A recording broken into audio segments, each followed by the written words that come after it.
Okay, second question. How many sets of test data should you ideally prepare for all the environments for the user sign-in API or GUI testing?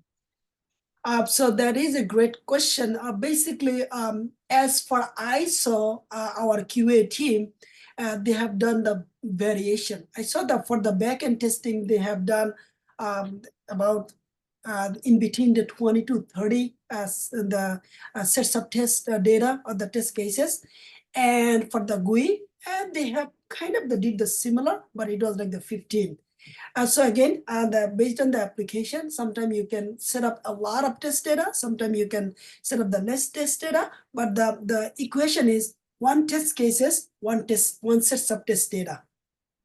That's how actually I reviewed how our QA have been doing in their the testing and the test case preparation and test data preparation.